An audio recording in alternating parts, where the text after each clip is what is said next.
নমস্কার বাংলা, উঠো বাংলা, যাবো বাংলা। আজকের মূল মন্ত্র বা মূল টপিক হলো যে বাংলার মনের কথা। বাংলার মনের কথা মানে বাংলা কী চায়, বাংলা কাকে চায় এবং বাংলা কিসের জন্য চায়। মূল মূল মন্ত্র উন্নয়ন, বিকাশ, শিক্ষা, স্বাস্থ্য বা রোড সবই আছে। বাংলা মানুষ কী চায়, কাকে চায়, আজকে সেই নিয়ে আজকে ছোট্ট একটা টপিক, বাংলার মনের কথা বা বাংলার রাজনীতির কথা। বাংলার রাজনীতির কথা বলতে গেলে বিগত আমি 10 বছর ধরে দেখছি, 12 বছর ধরে দেখছি যে টিএমসি মানে মাননীয় মুখ্যমন্ত্রীজি, যিনি মুখ্যমন্ত্রী আছেন, তিনি অনেক কিছু করেছেন, অনেক জায়গায় অনেক কিছু করেছেন, বা অনেক স্বাস্থ্য বা অনেক সুরক্ষা বা অনেক কিছু অনেক মানে ইমপ্রুভ হয়েছে, হয়নি বলবো না, হয়েছে, অনেক জায়গায় হয়েছে। কিন্তু আমাদের ছোট্ট একটা দাবি, আমি যে ডিস্ট্রিক্ট থেকে বিলং করি, বাঁকুড়া ডিস্ট্রিক্ট, যে বিধানসভার থেকে বিলং করি, টালডাংরা বিধানসভা, বা আমি যে বুথ থেকে বিলং করি সেই বুথের নাম বলছি আমি, সারসবাগড়া বুথ, ঠিক আছে, মাইচড়া পঞ্চায়েত, শিমলাপাল ব্লক। আমি সেখান থেকে কথা বলবো আজকে বিশেষ আমার নিয়ে বাংলার মনের কথা। আজকে প্রথম পর্ব আমার মনের কথা নিয়ে, বাংলার মনের কথা তুলে ধরতে চাই আপনাদের এখানে। তো নমস্কার, উঠো বাংলা, যাবো বাংলা। আজকের প্রথম পর্ব আমাকে নিয়ে ব্যক্তিগত ব্যাপার, আমার ব্যক্তিগত ধারণা ও ব্যক্তিগত এক্সপিরিয়েন্সের আপনাদেরকে তুলে ধরতে চাই, এবং আমার জেলা এবং আমার বিধানসভার বা আমার লোকসভার কেন্দ্রে কী কী হয়েছে এবং কী কী হয়নি আমি আপনাদেরকে তুলে ধরতে চাই, আপনাদেরকে রাখতে চাই। তো প্লিজ ভিডিওটা ভালো লাগলে লাইক, কমেন্ট আর শেয়ার অবশ্যই করবেন। চলেন আজকের ভিডিও শুরু করা যাক ছোটো ছোটো কারণ নিয়ে। যেমন আমি প্রথম কারণ আপনাদের বলতে পারি শিক্ষা। অবশ্যই আমাদের বাঁকুড়া ডিস্ট্রিক্ট শিক্ষার তুলনায় অনেক ভালো, বেটার, অনেক অন্যান্য জেলার থেকে আমাদের শিক্ষার জেলা আমাদের বাঁকুড়া খুবই উন্নত এবং উন্নয়ন। তো ছোটো ছোটো কারণগুলো আপনাদের এখানে বলি। বেসিক শিক্ষা হচ্ছে শিশু শিক্ষা এবং প্রাইমারি শিক্ষা, যেটা খুব কমজোরি আমাদের বাঁকুড়া জেলাতে, যে আমাদের টিচাররা পড়াশোনা সেরকমভাবে প্রাইমারিতে অন্তত করায়নি, কারণ আমি নিজেও এখানে প্রাইমারিতেই পড়েছি। তো আপনাদেরকে তুলে ধরতে চাই আমি, এটা একটা ছোট্ট কারণ। প্রাইমারি স্কুলে বাথরুম সেরকম নেই, জল সেরকম নেই। মাননীয় মুখ্যমন্ত্রীজিকে আমি তুলে ধরতে চাই, আমি ভারতবাসী এবং বাংলাভাষী হিসাবে আপনাকে আমি কিছু কোশ্চেন এবং কিছু জিনিস আপনাকে তুলে ধরতে চাই আজকে।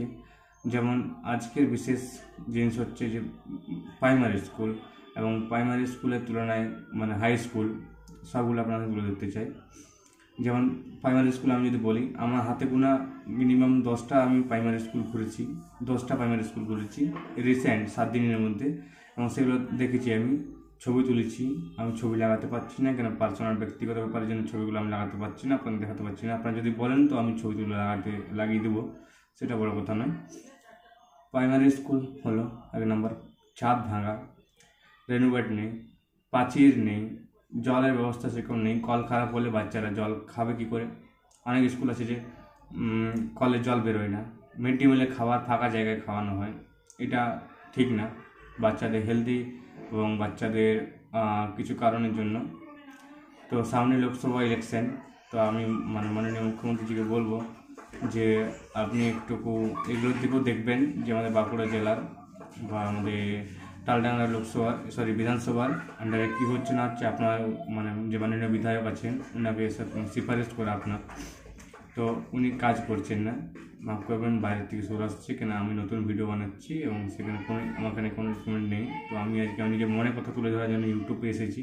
তো আমি বলবো, আমি শিমলাপাল ব্লকের কথা বলি। শিমলাপাল ব্লকে কোনো পঞ্চায়েতে, একমাত্র শিমলাপাল পঞ্চায়েত ছাড়া আর অন্যান্য কোনো পঞ্চায়েতে সেরকম কোনো কাজ হয়নি, কেন আমি দেখেছি এবং আমি এক্সপিরিয়েন্স আছে আমার, বা আমার অভিজ্ঞতা নিয়ে আমি আপনাদেরকে বলছি, ঠিক আছে। শিমলাপাল ব্লকে 3টে স্কুল, হাই স্কুল আমার খুবই ভালো লাগে, কেন আমি নিজে পড়েছি 2টো স্কুলে, মাইতলা উচ্চ বিদ্যালয়ে এবং শিমলাপাল মদনমোহন হাই স্কুলে। এই 2টো স্কুলে পড়েছি এবং 2টো স্কুলের এক্সপিরিয়েন্স আপনাদেরকে আমি তুলে ধরতে চাই। শিমলাপাল স্কুল, মদনমোহন স্কুল খুবই ভালো, উপযুক্ত। তো মডার্ন করার স্কুলে মডার্ন শিক্ষার জন্য আপনাদেরকে কিছু করতে হবে, যুগ মডার্ন এআই এবং ইন্টেলিজেন্সের জন্য। তো ইংরেজি বা বেসিক শিক্ষা আপনাদেরকে তুলে ধরার অনেক চেষ্টা করতে হবে। বছরে মিনিমাম 400 থেকে 500 ছেলে স্কুল ছেড়ে দেয়, আমার নিজের অভিজ্ঞতা অনুযায়ী বলছি, আমি 400 থেকে 500 ছেলে স্কুল ছেড়ে দিয়ে বাইরে কাজ করতে চাই, কিন্তু এটা মানে যাতে না হয় তার জন্য আপনাদের কিছু করতে হবে, যা ছেলেরা অন্তত উচ্চ মাধ্যমিক পরীক্ষা দিয়ে স্কুল ছাড়ে এবং তাদের এখানে যেমন বেসিক শিক্ষা থাকে। এটা আমার আপনাদের এখানে অনুরোধ, মাননীয় মুখ্যমন্ত্রীজি, যা বিধায়কজি যারা আছেন, অবশ্যই সম্মানীয় আপনাদের এখানে আমি অনুরোধ করছি যেমন হয়, এবং ভারতের নাগরিকতা অনুযায়ী আপনাদের এখানে জিজ্ঞাসা করা আমার ফ্রিডম আছে বা আমার রাইট আছে আপনাদেরকে জিজ্ঞাসা বা তুলে ধরার জন্য। তো আমি সেই সূত্রে আপনাদেরকে বলছি, কাউকে ক্রিটিসাইজ করছি না, এখানে কাউকে পার্সোনাল টার্গেট করছি না। তো আপনারা দয়া করে কাউকে কিছু খারাপ বলবেন না, এটা আমার নিজের মনে কথা তুলে দিচ্ছি। বাঁকুড়া জেলায় আমাদের ডিস্ট্রিক্টে একটি রেল স্টেশন আছে, সেটা হচ্ছে আপনার বাঁকুড়া রেল স্টেশন বা রেল জংশন বলতে পারেন। তো আমাদের এখানে 40 কিলোমিটার দূর সিমলাপালে, এদিকে আশেপাশে কোনো জায়গায় রেল স্টেশন নেই। তো মাননীয় মুখ্যমন্ত্রীজিকে আমি একটা কথা বলবো বা মাননীয় রেলমন্ত্রী মহাশয়কে বলবো যে এখানে যেমন একটা ছোটোখাটো করে রেল স্টেশনের ব্যবস্থা করা হয়, কেন আশেপাশে আমাদের কোনো রেল স্টেশন নেই 40-50 কিলোমিটারের মধ্যে। তো এটা যাত্রার পক্ষে সুব্যবস্থা হবে, কেন বাসে অনেক ভিড় থাকে এবং অনেক বাস এটা হয়ে যায়নি।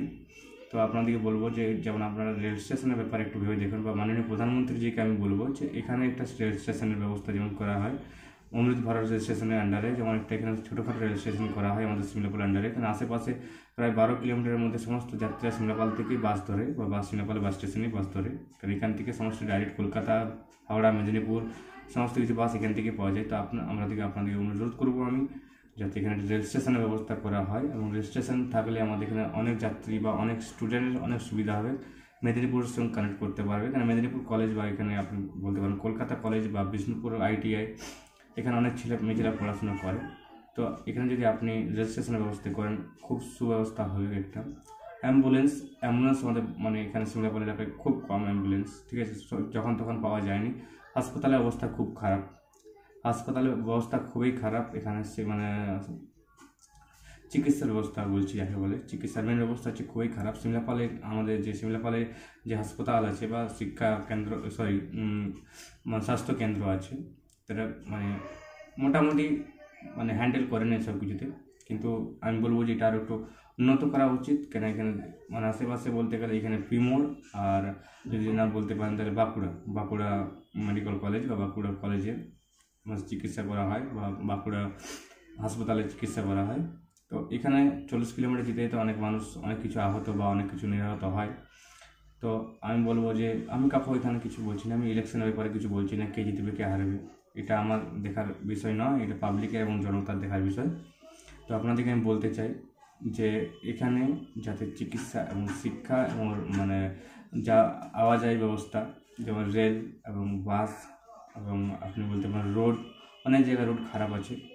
তো আমি আপনাদের বলছি যে আমি আমার এলাকার কথা তুলে ধরেছি আজকে, অন্যান্য দিন অন্যান্য জায়গায় কথা তুলে ধরা হবে। আমি বাঁকুড়া জেলার আমার ছোট্ট একটা গ্রাম সিমলাপালের ব্যাপারে বলছি আমি, ঠিক আছে। তো এখানে বাঁকুড়া প্রায় মানে 45 কিলোমিটার আমাদের এখান থেকে রেল স্টেশন। তো মেন ব্যাপার আমাদের রেল স্টেশন হওয়াটা উচিত। তো আমি আজকের এই ব্যাপারে তুলে ধরতে চাই যে রেল স্টেশন খুব ইম্পর্টেন্ট জিনিস। কেন রেল থাকলে যাওয়া আসাতে অনেক সুবিধা হয়, অনেক ট্রান্সপোর্টের খরচা বেঁচে যায়, অনেক মানে শিক্ষা হয় এবং সেই জায়গাটা উন্নত হয় এবং সেই জায়গাটা বিকাশ হয়। যেখানে রেল স্টেশন থাকে ছোটো ছোটো জিনিস নিয়ে বিকাশ শুরু হয়, যেটা আমার অভিজ্ঞতা 24 ইয়ার ওল্ড আমি আপনাদেরকে ছোটো ছোটো জিনিসগুলো আজকে বলবো। যেমন বলছিলাম স্বাস্থ্য হচ্ছে আপনি বলতে পারেন যে ছোটো ছোটো স্বাস্থ্য কেন্দ্র আছে যেগুলো কোনো কাজের নয়, সেখানে বেসিক চিকিৎসা হয়। যদি কোনো কিছু সিমলাপাল হাসপাতালে যদি কারো কিছু হয়, সেরকম ডাক্তার নেই, সে সোজা বাঁকুড়া রেফার করে দেবে এবং সেই রেফারে যদি সেখানে কিছু হয়ে যায় সেটা দায়ী কিন্তু সিমলাপাল হাসপাতালে ডক্টর বা মানে যে সুপার আছেন সে নেবেন না। তো দয়া করে সরকার এখানে আমার একটাই অনুরোধ যে আপনারা চিকিৎসার ব্যবস্থা এবং যাওয়া আসার ব্যবস্থা একটু মানে সুগম বা স্বচ্ছতা করুন।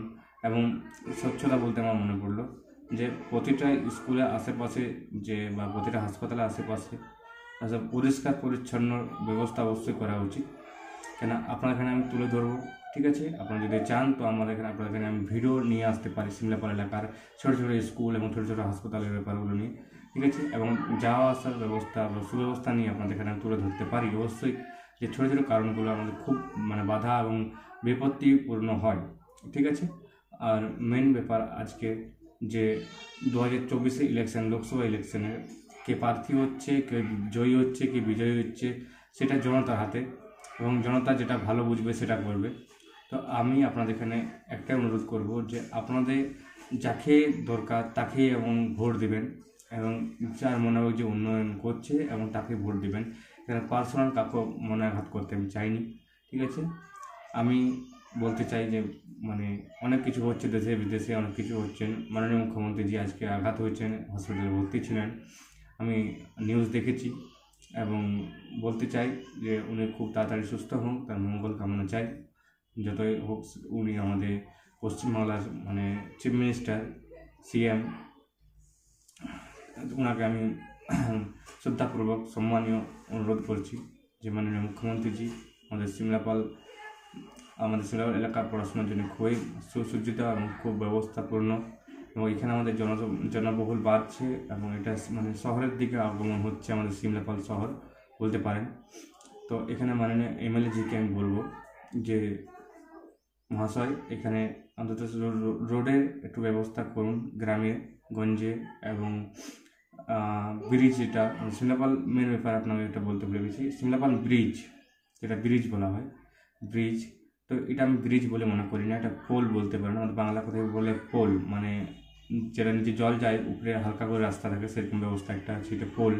তো ব্রিজ এটা বহুদিন ধরে হচ্ছে না, যদি একটু মানে জোর বর্ষা হয় এটা বন্যায় ভেসে যায়, দিনের পর দিন যাওয়া আসার ব্যবস্থা সম্পূর্ণ বিচ্ছিন্ন হয়ে যায়।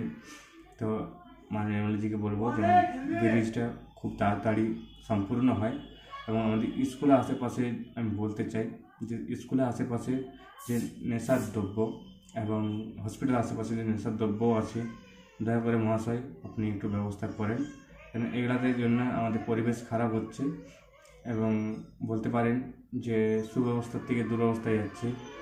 যেখানে পানির পিক, হাসপাতালে অনেক কাজ হয়েছে, আমি দেখেছি অনেক কাজ হয়েছে আমার জীবনে, আমি দেখলাম হাসপাতালে অনেক কাজ হয়েছে, যেগুলো পানির পিক, বাহারে তিরঙ্গায় বা তামাক জাতীয় জিনিসের জন্য আমাদের হাসপাতাল নষ্ট হয়ে যাচ্ছে।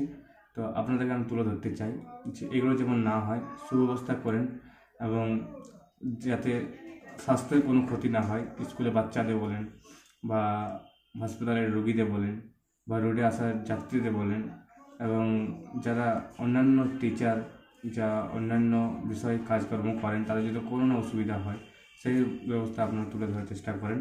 এবং আমি প্রতিদিন আপনাদের এখানে তুলে ধরতে চাই যে মনের কথা বা বাংলার মনের পর্ব নিয়ে আপনাদেরকে প্রতিদিন একটা করে জিনিস তুলে ধরবো, এবং কালকে আপনাদেরকে আমি মানে প্রমাণ সহ আপনাদের এখানে ভিডিও একটা নিয়ে আসবো সিমলাপাল হাসপাতাল এবং সিমলাপাল স্কুল এবং সিমলাপাল প্রাইমারি স্কুল এবং সিমলাপাল আইসিডি স্কুল আপনাদেরকে আমি তুলে ধরতে চাই, ঠিক আছে? আইসিডি স্কুল অনুযায়ী আপনাদেরকে দেখিয়ে দেবো যে আশেপাশে কতটা নোংরা আছে এবং আইসিডি স্কুলটা কোথায় আছে আপনাদের এখানে আমি তুলে ধরবো, তাহলে আপনারা বুঝতে পারবেন যে ছোটো ছোটো বিষয়গুলো আপনাদের কেন বলছি। সিমলাপাল ব্লকের অবস্থা বলতে পারেন মোটামুটি কাজ চলে যায়, সিমলাপাল স্কুল হাই স্কুলটা বাদ গিয়ে আমি বলতে পারি যে প্রতিটা ব্যবস্থা আপনাদেরকে তুলে ধরতে হবে, তাছাড়া আপনাদের এখানে পৌঁছাবে কী করে। তো আমি সাধারণ নাগরিক হিসাবে আপনাদের এখানে তুলে ধরবো আমার এই তিমির কুমার পণ্ডা টিকেপি নিউজ চ্যানেল থেকে। তো আজকের মতো বিদায়, কালকে আবার নতুন পর্ব নিয়ে বাংলার মনের কথা এবং আমার পার্সোনাল ওপিনিয়ন নিয়ে আপনাদের এখানে আসবো। নমস্কার, উঠো বাংলা, যাবো বাংলা।